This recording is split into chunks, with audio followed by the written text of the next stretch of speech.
आज इन लोगों ने जो प्रोग्राम किया है, सब लोगों को बुलाने का काम किया है, अच्छी बात है, प्यार से हमें रहना चाहिए, मगर हमें अपना रास्ता भी तय करना चाहिए कि हमें कहां जाना है। हमारे लिए कौन सुरक्षित कर सकता है अपने आप को?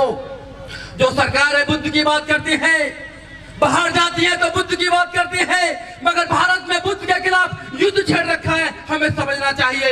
एडवोकेट सुजीत सम्राट जी ने जो बात रखी थी, मैं उससे आगे शुरू करता हूं, क्योंकि हमारे महापुरुषों ने जो संघर्ष किया वो तो हमें पता है, और जो उनके संघर्ष से हमें मिला वो भी हमें पता है, लेकिन वो जो छिन गया वो वापस कैसे आए? क्या हमारे समाज के लोग कभी इस पे कोई रणनीति बनाएंगे या नहीं बनाएंगे? हमारे समाज के राजनेता वो अपनी अपनी पार्टियों के केवल गुलाम बने रहेंगे, या समाज के हक अधिकार के मुद्दों को अपनी पार्टी में, विधानसभाओं में, संसद के अंदर उठाएंगे या नहीं उठाएंगे? और कल को मंत्री जी देखेंगे, पूछेंगे, 2 बार से वो खुद अनुसूचित जाति के लिए सुरक्षित सीट पर विधायक का चुनाव जीत कर कह रहे हैं चमार का प्रमाण पत्र लगा करके, और दूसरों को गणित पढ़ा रहे हैं कि जाति छोड़ो समाज जोड़ो। राजेंद्र पाल गौतम जी बोल करके गए, कुलदीप बोल करके गए, प्रियंका बोल करके गई, तमाम राजनेता बोल करके गए बाबा साहब की जयंती के इस प्रोग्राम में। 10 दिन पहले मैं दिल्ली से नगीना जा रहा था, ध्यान चाहता हूं मंच का भी, मैं कम बोलता हूं, 5 मिनट का समय दिया, 4.5 मिनट में खत्म कर दूंगा, और 4.5 मिनट में ऐसा खत्म करूंगा दोबारा बुलाओगे नहीं, मुझे मेरी गारंटी है, और बुलाओगे तो फिर दिल पे पत्थर रख के बुलाओगे, क्योंकि मैं चापलूसी नहीं करता, मैं सीधी मैं सीधी बात करता हूँ। आज सुबह एक वीडियो लगाया चैनल पर, बोल 85 पर, अपने चैनल पर 10,000 गाली मिली है अब तक, 10,000 और भी मिल जाए, लेकिन 10 साल के बाद उस वीडियो को कोई देखेगा तो कहेगा कि राहुल नागपाल उस समय मूवमेंट को बचाने की बात कर रहा था। मैं वो बात यहाँ खड़े होकर के कर रहा हूँ कोंडली के ऐतिहासिक पार्क में। अभी मंत्री जी बोल रहे थे, कभी मिले तो पूछना जरा उनसे, राजेंद्र पाल गौतम जी से। मैं बिना भूमिका की बात कर रहा हूँ, बिना महापुरुषों को नमन करे हुए, बिना नाम लिए हुए, क्योंकि समय की कमी है। माननीय राजेंद्र पाल गौतम जी बोल रहे थे, कड़वी बात है, बोल रहा हूं ना, जाति तोड़ो समाज जोड़ो, 10 करोड़ बहुत बनाएंगे। कितने बने बताओ जरा, हाथ खड़े करके। अरे वही रिपीट होते हैं, बताओ जरा। अरे वही रिपीट होते हैं, अरे वही रिपीट होते हैं। मैं मंत्री जी के पत्रकार इंटरव्यू करने के लिए गया, ये रिकॉर्ड हो रहा है, और कल को मंत्री जी देखेंगे, पूछेंगे, 2 बार से वो खुद अनुसूचित जाति के लिए सुरक्षित सीट पर विधायक का चुनाव जीत कर कह रहे हैं चमार का प्रमाण पत्र लगा करके, और दूसरों को गणित पढ़ा रहे हैं कि जाति छोड़ो समाज जोड़ो। ताली बजा सकते हो, बजाओ यहाँ नेताओं की नालायकी पर। मेरे जैसे रतनलाल जैसे, लक्ष्मण यादव जैसे, रीतू जैसे जो 10-5 एक्टिविस्ट देश में घूम रहे हैं ना, हम लोगों के हाशिए पर क्यों रहते हैं? क्यों नेताओं की भाषा नहीं बोलते? क्योंकि हमें MP MLA नहीं बनना। मुझे तो कांग्रेस पार्टी बुलंदशहर से लड़ा रही थी, भाई साहब भी दौड़ में थे, अमरीश गौतम जी, राहुल गांधी जी ने खुद कहा राहुल जी हम आपको लड़ाना चाहते हैं, मगर साहब रहने नहीं दो, क्या करेंगे लड़ करके? फिर मेरे वाला काम कौन करेगा? एक बात सीधी सीधी कह देता हूँ, बड़े भाई अमरीश गौतम जी बैठे हैं, नेताओं के चक्कर में मत पड़ना। ये फूले अम्बेडकरी आंदोलन वर्तमान समय में सामाजिक आंदोलनों की वजह से मजबूत है, और ये बात ध्यान रखना, ये जो महिला शक्ति यहाँ बैठी है, ये जो गाने वाले बैठे हैं, हमारे जैसे बोलने वाले बैठे हैं, इसलिए आंदोलन चल रहा है। नेता सरेंडर कर चुके, इनकी औकात नहीं है वर्तमान समय में फूले अम्बेडकरी आंदोलन को पहुंचा ले। अरे हम भी बैठे पत्रकार, इनकी औकात नहीं है। मेरी फुल्ली मैं कहता हूँ, मेरे साथ आकर के डिबेट करिए, बताइए कौन सा नेता है जो फूले अम्बेडकरी आंदोलन को बचाने का काम कर रहा है? कोई अपनी संपत्ति बचाने का काम कर रहा है, कोई अपने भाई को बचाने का काम कर रहा है, कोई अपने परिवार को बचाने का काम कर रहा है, कोई खुद को बचाने का काम कर रहा है। कोई फूले अम्बेडकरी आंदोलन को बचाने का काम नहीं कर रहा, समाज को गुमराह करने का काम कर रहे हैं। और मैं कह रहा हूं कोंडली वालों, एक बात ध्यान रखना, मैं रहूं ना रहूं, राहुल नागपाल रहे ना रहे, लक्ष्मण यादव रहे ना रहे, रीतू रहे ना रहे, रतनलाल रहे ना रहे, ये आंदोलन रहना चाहिए। ये आंदोलन रहना चाहिए। हम एमपी एमएलए बनने की दौड़ में नहीं है, लेकिन ये भी सच्चाई है कि अगर एमपी एमएलए बनने का मौका मिला, अगर लगा कि एमपी एमएलए बन सकते हैं तो बिल्कुल बनेंगे। उन लोगों को, मैं अगर राहुल नागपाल को एमपी एमएलए बनने का मौका मिला तो मैं बनूंगा, लेकिन जिस दिन मैं बनूंगा समाज से हाथ जोड़ करके अपील करूंगा कि मुझसे सामाजिक आंदोलन की उम्मीद छोड़ देना। मैं राजनीतिक हो गया हूं, मैं राजनीति करूंगा। गलती कहां हो रही है? गलती यहां हो रही है दोस्तों, राजनेता बनने के बाद में, एमपी एमएलए बनने के बाद में जब आदमी ये कहता है कि मैं सामाजिक आंदोलन चलाऊंगा, तो फिर राजनीति कौन करेगा? भाई ये तो बता दे जरा, कौन करेगा राजनीति? बताना जरा। राजेंद्र पाल गौतम अभी लंबा भाषण दे करके गए, कल को मेरा वीडियो देखेंगे तो हो सकता है मुझे फोन भी करें। आप मंत्री थे, दिल्ली सरकार में 1000 करोड़ से ज्यादा का बजट SC ST वेलफेयर का होता है। तुम्हारे 7 साल मंत्रालय रहते हुए SC ST वेलफेयर का बजट कहां खर्च हुआ? इस बात का जवाब दो। तुम नहीं दोगे तो कौन देगा? बताओ मुझे जरा इस बात की। 60 साल के बुजुर्गों की, अमरीश गौतम जी, 60 साल से बड़े बुजुर्गों की पेंशन नहीं बन रही है, SC ST के बच्चों का वजीफा नहीं बन रहा है। तुम मिनिस्टर हो, राहुल नागपाल एज ए पत्रकार तुमसे इंटरव्यू करता है तो तुम कहते हो कि 1 करोड़ बहुत बनाएंगे। अरे बहुत बनाने का काम भाई बहुत भिक्षु कर लेंगे, ये भारतीय बौद्ध महासभा वाले कर लेंगे। तुम राजनीतिक हो तो पहले ये बताओ कि हमारे हिस्से का पैसा कहां जा रहा है तुम्हारी देखरेख में। इसका मतलब तुम भी केजरीवाल के साथ शामिल हो।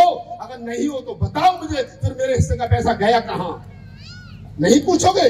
सेम क्यों नहीं पूछोगे भाई? कब तक ये लच्छेदार भाषण सुनते रहोगे? हो सकता है कल मुझको भी धमकी मिले। मैं इस प्रोग्राम में इसलिए रुका, मैं सच बता रहा हूं। आज का मेरा प्रोग्राम हाथरस का था, हाथरस वालों ने मुझे मेरे प्रोग्राम के लिए 2 दिन लेट प्रोग्राम किया। कल मैं हाथरस जाऊंगा, कल रात को मेरी फ्लाइट है नागपुर की, नागपुर में मेरा प्रोग्राम है। मैं तुमसे कहता हूं, सामाजिक आंदोलन में जो लोग काम कर रहे हैं उनको जिंदा रखिए। वीरेंद्र भाई, आपके ऊपर ज्यादा जिम्मेदारी है, तमाम लोगों के ऊपर ज्यादा जिम्मेदारी है। मैंने कहा, मैं पढ़ता हूँ ना, मैं लिखता हूँ, मैं ब्लॉग लिखता हूँ, मैं पढ़ता हूँ। ये बेचारे गाने वाले लोग जो यहाँ बैठे हैं, ये रात को आप लोग कितने पैसे लोगे मुझे नहीं पता, इन्होंने गली मोहल्लों में आंदोलन जिंदा रखा है। आप मुझे बताइए, मैं अमेरिका गया, अमरीश गौतम जी, मैं अमेरिका गया, मैंने देखा कि अमेरिका में ब्लैक्स जो हैं, अमेरिका के जो ब्लैक्स है ना, काले, उन्होंने कभी ये नहीं कहा कि हमें इस देश का हुक्मरान बनना है, कभी नहीं कहा। उन्होंने हमेशा टेबल पर बैठ करके बात की, सरकार जो भी हो, सरकार में हिस्सेदारी की बात की। हमारे दिमाग में साला गलतफहमी हो गई, हमने कहते कि हुक्मरान बनना है। इस हुक्मरान बनने के चक्कर में ज्यादा नुकसान हुआ है हमारा, इस हुक्मरान बनने के चक्कर में ज्यादा नुकसान हुआ है हमारा। मैं कहता हूं तुमसे एक बात याद रखना, अमेरिका के ब्लैक्स का जो आंदोलन लोग रोड पर लड़ते हैं, मैं हूं activist, Ratanlal activist, Chandrabhan activist, जितने लोग एक्टिविस्ट हैं हम लोग। कभी आपने पूछा कि राहुल नागपाल तू वहां भाषण देने के लिए गया हरदोई में, तेरे ऊपर 3 मुकदमे हो गए, तारीख पे जाता नहीं जाता, पैसा तेरे पास है नहीं है, तेरी घर में क्या नाम है, तेरी बच्ची पढ़ रही नहीं पढ़ रही है, उसकी फीस भरी गई नहीं भरी, तुम नहीं पूछोगे। तुम ये भी नहीं पूछते हो फोन करके कि राहुल नागपाल ये तो बता दे तो तू ये मोटरसाइकिल से चल के आया, तेरे पास राजेंद्र पाल गौतम की तरह ये इनोवा क्रिस्टा क्यों नहीं है? बताना जरा। मेरे पास भी नहीं है, मेरे पास भी नहीं है। बताना क्यों नहीं है? राजेंद्र पाल गौतम जब समता सेंटर में काम करते थे तब तो इनोवा क्रिस्टा नहीं थी ना, आज है ना, पहले नहीं थी आज है, ये सच्चाई है, इसको स्वीकार करिए आप लोग। मेरे पास नहीं है क्योंकि मैं समाज का 100% काम करता हूं, लेकिन अमेरिका के ब्लैक्स का जो लोग काम करते हैं वो BMW में घूमते हैं। मैंने पूछा अमेरिका में कि भाई तुम लोग BMW में कैसे घूमते हो, तो उन्होंने बताया कि उनका जो ब्लैक्स कम्युनिटी है अपने समाज के एक्टिविस्ट के लिए ईमानदारी से 10% देता है, तब वो लोग लड़ रहे हैं। और यहाँ का जो आदमी है वो कहता है कि नहीं फ्री में एक्टिविस्ट चाहिए, राहुल नागपाल चाहिए। मैं यहाँ 2 घंटे से बैठा हूँ नीचे मंच पर, मंच के नीचे। मैंने 22 राज्यों में 1000 से ज्यादा प्रोग्राम किए। इस मंच पर जितने लोग भाषण दे करके गए, 5 राज्यों से ज्यादा किसी की शक्ल नहीं देखी होगी लोगों ने। मैंने संसद भवन में खड़े होकर 10 बार कविताएं पढ़ी है, नहीं देखी होगी शक्ल, लेकिन फिर भी मैं नीचे धैर्य के साथ बैठा हूँ, क्योंकि मैंने 10 दिन पहले प्रोग्राम डायरी में नोट किया था कि राहुल नागपाल ये भाषण देगा। लेकिन मुझसे पहले वो लोग भाषण दे करके गए जिनका समाज से ज्यादा कोई लेना देना है नहीं। मेरे ऊपर 17 मुकदमे हैं देश भर में। किस बात के हैं? सिर्फ इस बात के हैं कि राहुल नागपाल हरदोई में गया था, ये कह गया कि जो धर्म ग्रंथ तुमको मानव में एक समान की भाषा नहीं पड़ा तो उन धर्म ग्रंथों को बम से उड़ा दो। मेरे ऊपर मुकदमा हो गया, मैं झेल रहा हूँ ना उसको। मैं कोई एमएलए की तनख्वाह नहीं ले रहा हूँ, मैं एमपी की तनख्वाह नहीं ले रहा हूँ, मेरे पास सरकारी गाड़ी नहीं है, मेरे पास सरकारी बंगला नहीं है, लेकिन मैं लड़ता हूँ सिर्फ इसलिए कि तुम्हारे और मेरे बच्चे सुरक्षित रह सके। आने वाले आंदोलन में अभी मंत्री जी कहानी सुना रहे थे चोंच वाली, मैं कह रहा हूँ कि वो तो कितनी लड़ेगी मुझे नहीं पता। 1 साल के बाद में चुनाव होने वाला है, कोंडली वालों सीमापुरी से साथ हो सकता है वो चुनाव लड़े। मैं नाम लेके कह रहा हूँ, डरता नहीं किसी के बाप के भी बाप से। मैं नाम लेके कह रहा हूँ, राजेंद्रपाल गौतम मंत्री जी में हिम्मत है तो अपना जाति प्रमाण पत्र साइड करें और जनरल सीट पर चुनाव जीत करके दिखाएं। मैं तुम्हें चैलेंज करता हूँ इस बात का। लड़ाइए ना, समाज को गुमराह करना बंद करिए आप लोग। ये समाज का दर्द है। समाज की आज भी आजादी के 75 साल के बाद में प्रधानमंत्री जी आजादी का अमृत महोत्सव मनाते हो और एक तरफ दूसरी तरफ आज भी दलित समाज की बेटियों का बलात्कार होता हो, आज भी दलित समाज की हमारे हकोकारी मारी जाती हो, तब राहुल नागपाल को कहना पड़ता है खड़े होकर के कि हमने हक और हकूक की हिमाकत की है। हाँ, अगर ये बगावत है तो हमने बगावत की है, ये सच्चाई है, ईमानदारी, इसको स्वीकार कीजिए। और कोंडली वालों को 5 मिनट का समय मिला था, संचालक साहब आ गए, इनको अगली बार जो है वो क्या नाम है मंत्री जी को दोबारा बनाना पड़ेगा। मुझे तो जो लोग बुलाते मेरी तो हवाई जहाज की टिकट भी बेचते, होटल का भी अरेंज करते, मैं तो पैसे किसी को देता नहीं, मुझे तो उल्टा देते। मंत्री जी और तमाम एमएलए विधायक और पार्षद जो है हो सकता है इनको पैसे भी दे दो प्रोग्राम करने का। हमारे बड़े भाई अमरीश गौतम जी बैठे हैं, ये भी उन्होंने भी कुछ पर्ची कटवाई, मैं तो किसी की पर्ची कटवाता नहीं, मैं तो दूसरों की पर्ची, मैं कहता हूँ भैया हमें दो। तो मैं आपसे एक बात कहता हूँ, आप जो काम करो करिए, लेकिन इतना ध्यान रखिए इस देश के अंदर ईमानदारी से जो फूले अम्बेडकर आंदोलन की लड़ाई लड़ रहे हैं उनका सम्मान कीजिए, उनके दुख सुख में शामिल होइए। राहुल नागपाल कहाँ जा रहा है, क्या कर रहा है, मुझे पैसा नहीं चाहिए आपका। मैं तो कहता हूँ संचालक साहब, मैं तो कहता हूँ 130 करोड़ आबादी में 140 करोड़ आबादी में इस देश के अंदर अगर 25% भी मान लूं तो लगभग 40 करोड़ दलित चमक, और 40 करोड़ भी मान लूं तो यार शुद्ध रूप की बात कर लो, छोड़ो बहुजन समाज। इस बहुजन समाज बनाने के चक्कर में बहुत बड़ा नुकसान हो गया हमारा। मैं कह रहा हूँ कि कम से कम 20-25 करोड़ तो चमारी होंगे इस देश के अंदर, चमारी हो और समाज जाटा हो ना सब। तो मैं कह रहा हूँ अगर मुझे 1-1 रुपए दोगे तो मैं 40 करोड़ का आदमी हो जाऊंगा, कोई आफत नहीं आ रही। मैं तुमसे कह रहा हूँ आंदोलन जिंदा रहना चाहिए। लोग मुझसे कहते हैं रीना बहन जी, क्या नाम है आपका, मीना बहन जी, मैं कहता हूँ राहुल नागपाल रहे ना रहे, मैं आज बोल रहा हूँ यहाँ खड़े होकर के, ये आंदोलन डॉक्टर गौतम, मैं बोल रहा हूँ खड़े होकर के, ये वीडियो 10 साल के बाद देखा जाएगा, लेकिन उस समय 10 साल के बाद ये डिजिटल हिस्ट्री बन रही है, ये देखा जाएगा वीडियो, और उस समय कहेंगे कि राहुल नागपाल 10 साल पहले, 20 साल पहले, 100 साल पहले जब मैं मर जाऊंगा तब कहेंगे कि राहुल नागपाल कोंडली के पार्क में 100 साल पहले मूवमेंट को बचाने की बात कर रहा था। मैं कह रहा हूँ मूवमेंट को बचाइए, नेता आते जाते रहेंगे, छोड़ो भाड़ में जाने दो नेताओं को, अपने कंधे मजबूत करिए। अगर ये पार्क बचाए तो समाज के नेताओं की वजह से बचाए, अगर यह मूवमेंट बचाए तो इन महिलाओं की वजह से, विजेंद्र भाई, तमाम लोग ये जो मंच पे बैठे इनकी वजह से बचाए। नेता विधायक बनते रहेंगे, 1470 क्या नाम है विधायक, 1131 सांसद, अरे गधे घोड़े को छोड़ो यार, अपने नेताओं को मजबूत करिए, गली मोहल्ले के नेताओं को मजबूत छोड़ो, इन सब लोगों को। राहुल नागपाल अकेला 100 पे भारी पड़ता है, मुझे लोग, मैं कुछ नहीं हूँ, 0 सन्नाटा हूँ ना, लेकिन फिर भी कहते भाई साहब आपको भाषण देना, नागपुर की मणि में हवाई जहाज की टिकट बेचते, 5 स्टार होटल बुक कराते, मैं इनसे बहुत बड़ा हूँ, आप ध्यान रखिए। और इनको ये जो हमारे गाने वाले लोग हैं इनको हेल्प करते रहिए। अन्यथा मैंने देखा है कि बेचारे गाते गाते, मैंने देखा कि लोग गाते थे, आपकी बात कर रहा हूँ, थोड़ा ध्यान से सुनिए, हाँ थोड़ा ध्यान। मैंने देखा एक राजनीतिक पार्टी है हमारी, उसके लिए लोग भीड़ इकट्ठा करते थे, सब साड़ी बांध के, घूंघट करके, आदमी किसी के घर वाले मंच पे, समता सैनिक दल के अध्यक्ष, अच्छा मतलब समता सैनिक दल के अध्यक्ष वो भी नाचते थे ऐसे मंच पे है। और उसके बाद में उन्होंने रात भर भीड़ जमा की। उसके बाद में क्या हुआ, नेताजी आए, पहले ढोलक हटाई गई, फिर मंजीरा हटाया गया, फिर हारमोनियम हटाया गया, सारी टीम मंच से नीचे, सबके सब गायब। नेताजी आए, भाषण बेला, चले गए। बाद में क्या हुआ भाई, वो बेचारा नीचे बैठा देख रहा, कोई मुझे 100 रुपए देगा घर जाने के लिए, मैं जाऊंगा। वो बेचारा भूखा मर गया, नेताजी एमपी एमएलए बन गया, 1000 करोड़ रुपए की प्रॉपर्टी इकट्ठी। ये बेचारे आज की आस्था कैसी है। राष्ट्रीय कवि आदमी को बुलाया गया कि राहुल नागपाल राष्ट्रीय कवि, हाँ हूँ राष्ट्रीय कवि, ये किताब समाज ने दिया, 1000 से ज्यादा कवि सम्मेलन बाबा साहब करके, लेकिन तमन्ना नहीं चाहता, मैं कविता पढ़ना नहीं चाहता, मैं भाषण देना चाहता हूँ, चाहता हूँ। समाज को बहुत हो गई। एक शेर पढ़ता हूँ आपके लास्ट में, क्योंकि समय की अपनी सीमा है, कि ना झूठे रिश्ते रखते हैं, ना झूठी शान रखते हैं कोंडली वालों, क्या ना झूठे रिश्ते रखते हैं, ना झूठी शान रखते हैं, दीवाने भीम के हैं हम, अलग पहचान रखते हैं, अलग पहचान। नीला कच्चा नीला कच्चा नीला कच्चा। देखो ये मंच उनका है, हमारा नहीं है, लेकिन फिर भी आप ओके नीला कच्चा नीला कच्चा। चलिए फिर नीला कच्चा सुनवाओ। हाँ यार 2024 में बसपा का चुनाव है यार, समझा करो बात को। ये तमन्नाओं में तमन्ना अभी एक और बाकी है। एक बार हाथ खड़े करके बताओ क्वालिटी वाले जिंदा हो या हो? जिंदा है सारे। मेरा कुछ नहीं है। अरे मंच वाले गाने वालों ने पैर फैला दिए। मैंने भाई साहब सच्चाई है तो मुझसे ज्यादा थोड़ी जानते हो। मेरा कुछ नहीं है, मैं तो सोच लूंगा राजघाट में कविता सुना रहा था। अगर समझते हो कि 26 सदी पूर्व सुना रहा हूं तो जिंदा रहो, और वर्तमान समय में जिंदा रहना जरूरी है, क्योंकि अन्यथा सरकार मारने पर तुली और तुम मर जाओगे। बिल्कुल। बाबा साहब डॉक्टर अम्बेडकर के वंशजों, ये तमन्नाओं में तमन्ना अभी एक और बाकी है। क्या तमन्ना बाकी है बाबा साहब के बेटे बेटियों की?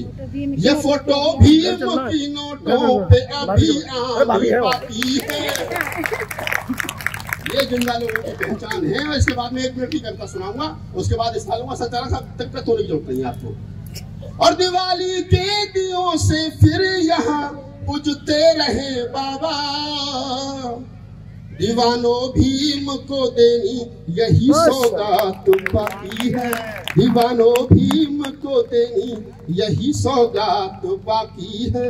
1-2 मिनट की 1.5 मिनट की कविता है, मैं आपको सुना देता हूं, क्योंकि वो पिछले दिनों बड़ी हिट हुई और मैंने लिखी थी धर्मांतरण पर, और इसलिए मैं सुना रहा हूं क्योंकि वो हिट है, तो आप सुन लीजिए। आज अगर कहीं पूरे देश के अंदर कोई प्रोग्राम होता है बुद्ध कथा का, बाबा साहब की जयंती का, तो संचालक साहब दिक्कत आती है परमिशन में, आती है ना। वो कहते हैं कि साहब परमिशन नहीं हो रही है। तो मेरे पास में देश भर के फोन आते हैं कि भैया परमिशन नहीं हो रही है। मैंने कहा अच्छा कि हाँ, तो मैंने ऐसे ही कहा लोगों से कि भाई परमिशन होनी चाहिए। तो परमिशन कैसे होनी चाहिए और क्यों होनी चाहिए, इसको लेकर के मैंने कविता लिखी थी, वो मैं सुना रहा हूँ आपको। अच्छा, डॉक्टर महेश जी संचालक साहब, ओके। अयंतानी जी हमारे बड़े एक्टिव आदमी है, सबका नाम याद रखते हैं। इनसे 10 साल की बात पूछोगे तब भी इनकी डिक्शनरी एक्टिव मिलेगी आपको। गजेंद्र भाई साहब देखो कितने एक्टिव है। अच्छा चलिए मैं एक आपको कविता सुनाता हूँ, छोटी सी कविता है, और बस मूड में थोड़ा सा मूड बना लीजिए, मेरे साथ सफर करिए। कि बुद्ध की इस धरा को जरूरत नहीं, है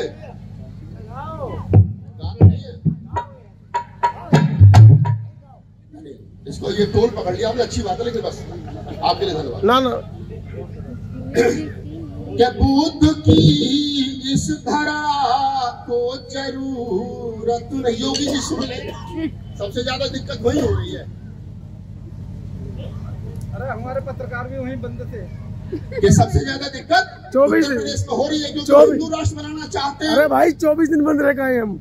और मैं कह रहा हूँ उत्तर प्रदेश तो बुद्ध की धरती है ना, पक्का। कुशीनगर, लुम्बिनी, सारनाथ सब हुई है। गौतम जी एक्टिव हो जाओ थोड़ा सा भी। ये बुद्ध की इस धरा को जरूरत नहीं, और हमसे ऊपर तुम्हारी हुकूमत नहीं। ताली बजाओ यहाँ। ओ शाबाश। ये थोड़ी लगा रही। क्या बुद्ध की इस धरा को जरूरत नहीं, हमसे ऊपर तुम्हारी हुकूमत नहीं, और तेरे मंदिर तुझे सब मुबारक रहे। अगली पंक्ति पर ठा बोलना चाहिए।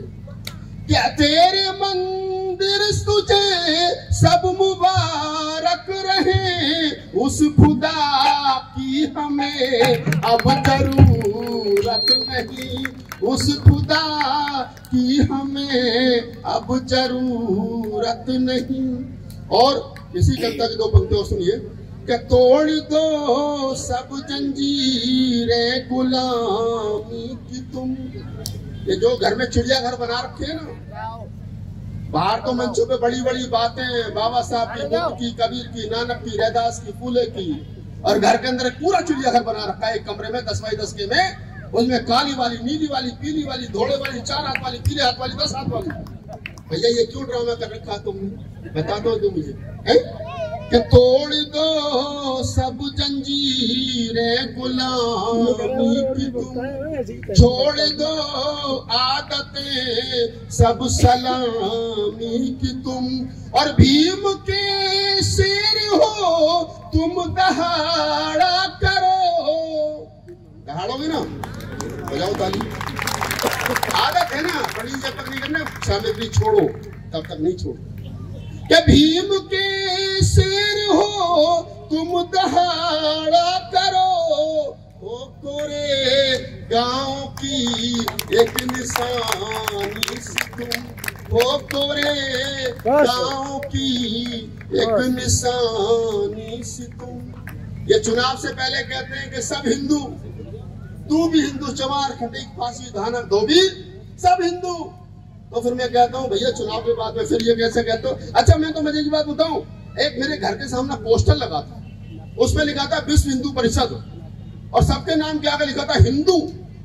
2 नाम थे सिर्फ उसमें साहब, एक प्रदीप झा और एक दुबे जी। मैं कहा ये 2 आदमी हिंदू क्यों नहीं है, बाकी तो सब हिंदू है, खटीक हिंदू, सब हिंदू। मैंने फिर एक नंबर लिखा था, फोन किया, मैंने कहा यार तुम्हारा प्रोग्राम है हनुमान जयंती का? क्या हाँ जी है। मैंने कहा यार इसमें प्रोग्राम में लिखा है कि सब तो हिंदू, बाकी 2 हिंदू, कहने वो ब्राह्मण है।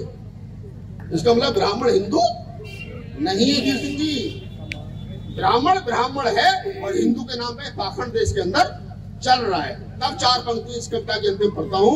संचालक साहब खड़े हैं। ये धर्म की अफीम चटाओ न तुम, सब हिंदू, सब हिंदू, सब हिंदू। मैं कहता हूँ कि ये धर्म की अफीम चटाओ न तुम, हमको हिंदू तो बिल्कुल बताओ न तुम, हमको हिंदू तो बिल्कुल बताओ न तुम, और बुद्ध की राह के हम राही है सब, बुद्ध की धम्म से भटकाओ न तुम, बुद्ध के धम्म से भटकाओ न तुम। बहुत अच्छा आपने मुझे सुना, नीला बहुत बहुत आभार। और ये हमारी महिलाएं बैठी हैं, 1 मिनट में मैं बात कंप्लीट करता हूँ, मेरे बाद में और भी कुछ वक्ता है, समय की अपनी सीमा है। मैं तो 2-2, 3-3 घंटे बोलता हूँ, मेरा 2-2, 3-3 घंटे के मेरे कभी सम्मेलन पढ़े, कोई दिक्कत नहीं है, कभी लंबी बातचीत करेंगे। एक महिला बैठे, अच्छा महिला एक बार बात बताए मुझे, जितनी महिला बैठी इधर वाली, इधर तो पुरुष है, इधर महिला है। हाँ, करवा चौथ का व्रत कितनी महिला रखती थी? अरे एक भी नहीं रखती, पति मर जाएगा माँ कसम, एक दिन रखती। सच बोलिए, ये मीना जी की टीम है, ये मीना जी की टीम है ये। हाँ जी, हेलो। अच्छा करवा चौथ का व्रत एक दिन रखती लाखपाल जी? अच्छा वो रखती है, हाँ ठीक है, वो दिख गई मुझे। ओके चलो, मेरी दुकान अब चल जाएगी। 1 मिनट की कविता वो सुनाता हूँ, महिला स्पेशल। ये संचालक साहब को अपनी, हाँ बस बिल्कुल के पत्र, बिल्कुल सादा भाषा में कविता मैंने कभी ऐसी मस्ती में लिखी थी, मुझे खुद पता नहीं कि इतनी फेमस हो जाएगी, तो मैं सुना देता हूं आपको। कि पत्नी बोली करवा चौथ पर, संचालक साहब 1 साल, मैं आपको इसलिए बार-बार बोल रहा हूँ कि आप मेरा भी ध्यान रखो। कि पत्नी बोली करवा चौथ पर एक साड़ी दिलवाओ। क्या साड़ी? साड़ी का तो झगड़ा होता है। लाला जी की पत्नी, गुप्ता जी की पत्नी, दुबे जी की पत्नी 5,000 की लाइए। अरे मैं परचून की दुकान करती है विजेंद्र भाई, और तुम तो बैंक में नौकरी करते हो, भाभी जी को तो 10,000 की चाहिए। अरे मेरी वाली बनारसी मांगा करी पहले, बनारसी मांगती थी। ये पत्नी बोली करवा चौथ पर एक साड़ी दिलवाओ, तो हमने कहा करवा चौथ के फायदे बतलाओ। अपन तो पढ़े लिखे आदमी, मिट करवा दी। पत्नी गलती से हिंदू आ गई, विजेंद्र भाई साहब। ये पत्नी बोली करवा चौथ पर एक साड़ी दिलवाओ, तो हमने कहा करवा चौथ के फायदे बतलाओ। तो पत्नी बोली उमर पिया 1 व्रत में 1 बरस बढ़ जाएगी, और बतन जी मौत तुम्हारे कभी नहीं नजदीक आएगी। ताली बजाओ यहाँ। ये पत्नी बोली करवा चौथ पर एक साड़ी दिलवाओ, तो हमने कहा करवा चौथ के फायदे बतलाओ। तो पत्नी बोली उमर पिया 1 व्रत में 1 बरस बढ़ जाएगी, मौत तुम्हारे कभी नहीं नजदीक आएगी। तो मैंने कहा प्राण प्रिय ऐसा अनर्थ मत कीजिए, ये करवा चौथ का व्रत अभी तोड़ दीजिए। बजाओ। तेरे को देता हूँ, मैं थोड़ी देर मैंने कहा कि ये प्राण प्रिय से अनर्थ मत कीजिए, ये करवा चौथ का व्रत अभी तोड़ दीजिए, क्योंकि तुम्हारे व्रत रहने से अंतानी जी मेरी उम्र 40 वर्ष बढ़ जाएगी। तुम्हारे देखो, भारत में पति पत्नी के दाम्पत्य जीवन कितने का 40 साल का। अगर पति लगातार 40 साल तक व्रत रही तो पति को तो 40 साल बढ़ गई। अरे मेरे तो 20 साल हुए अभी। 40 साल घट गई। अरे भाई मेरे तो वैज्ञानिक सोच है। मेरे तो 20 साल हुए अभी। मैंने कहा प्राण प्रिय ऐसा अनर्थ मत कीजिए, ये करवा चौथ का व्रत अभी तोड़ दीजिए, क्योंकि तुम्हारे व्रत रहने से मेरी उम्र 40 वर्ष बढ़ जाएगी। अगली में तो 100 वर्ष तक जीऊंगा, तो 60 में निपट जाएगी। अगली में तो 100 वर्ष तक जीऊंगा, तू 60 में निपट जाएगी। वो 40 वर्ष मैं किसके सहारे जीऊंगा, किसके हाथ की चाय और कॉफी पीऊंगा। हाय राहुल नागपाल ऐसे थोड़ा 2-3 घंटे बचते रहता है, ऐसे रहता है। तो वो 40 वर्ष मैं किसके सहारे जीऊंगा, किसके हाथ की चाय और कॉफी पीऊंगा। चाय की चाहत जब मुझे भाभी के घर तक ले जाएगी, तो भाभी फिर मुझे विजेंद्र भाई रणवा कहकर के चलाएगी। अब पार्टी तुम्हारे ऊपर डू हो गई विजेंद्र भाई, अब तुम्हारे घर चलेंगे। ये चाय की चाहत जब मुझे भाभी के घर तक ले जाएगी, तो भाभी फिर मुझे रणवा कहकर के चिढ़ाएगी। ऐसे ताने में कैसे सह पाऊंगा, और ज्यादा कुछ कहूंगा तो भतीजों से पिट जाऊंगा। ऐसे तानों को मैं कैसे सह पाऊंगा, ज्यादा कुछ कहूंगा तो भतीजों से पिट जाऊंगा। मेरा एक काम कीजिए, पहले मेरे 40 वर्षों का इंतजाम कीजिए। मेरा एक ताली तो न्याय गति आनी चाहिए थी। देखो महिलाओं ज्यादा ताली बजाओ, ये चाहते तुम मर जाओ, ये दूसरी लाए। हाँ, तो मेरा एक काम कीजिए, पहले मेरे 40 वर्षों का इंतजाम कीजिए, और ऐसा नहीं कर सकती हो तो छोड़ दीजिए, और ये करवा चौथ का व्रत अभी बस नीला कच्चा नीली निक्कर वाले हैं। अंतानी जी बार बार एक शेर सुना दो तो अंत में सुना दो। एक लाइन का है कि हम नीली निक्कर वाले हैं, आपकी ताली देखो अपने आप आएंगी। वो कह रहे थे ना आज विवेक कुमार जी वहाँ मेरे साथ थे, मत में प्रोफेसर विवेक कुमार का ताली मांगा मत करो। मैं कहा सर हम तो मांगते ही तो खुद ही देते, तुम मांगो। हम नीली निक्कर वाले हैं, वो खाकी निक्कर वाले हैं। हम बाबा साहब के बेटे हैं, वो बाबा साहब के साले हैं। जय भीम, नमो बुद्धाय, जय मुद्रा।